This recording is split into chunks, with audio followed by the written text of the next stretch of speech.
Naša ekipa na počátku týždňa u Chotáre na Novoslom kamenu naščevela peršu farmu rasy Angus u Srbiji, ktorá teraz má okolo 250 prikladníky všetkých kategóriách tej rasy. Krávy s ceľatmi na pažici celý rok. Pašu od jary po koniec novembra, poklej je strávy a pre žimu dostávajú koncentrát i kabastu pokarmu, ktorú zaňatí pririhtujú počas sezóny na poľoch. Vojaci uchlivia na pažicu idú po plánu opladzovania. Tota rasa baš cenjena, pretože jej kvalitet mesa veľo vyšší od všetkých druhých rasov i po jeho charakterističnim mramorovim vipatrunku i specifičnim smaku.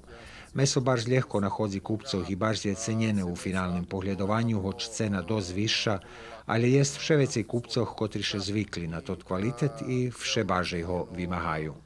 Meso še predáva u ekskluzívnych restoránoch i marketov i pohľadovanie za ním ljem ročne. Ostatnje deceniji u Srbiji prisutne hljivske hovanje, ktoré kombinowane z mljekarstvom. Widzi mi się, że ludzie pomali pochopljuju, że pažicovo hovanje je perspektivnejše, pogotovo, že máme veľo nevyhasnovaní pažici i napuščeni prostori po celej žemi.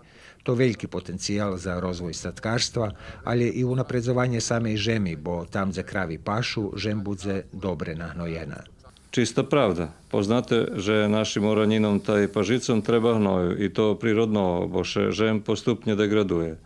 Tu je i hljivského hnoju, ktorý še z časti predáva zahradkárom, međutim, jak vari direktor Zinajić, pa rastom štučnih hnoj tunši, ta za to prirodni interesovanje nje preveljke.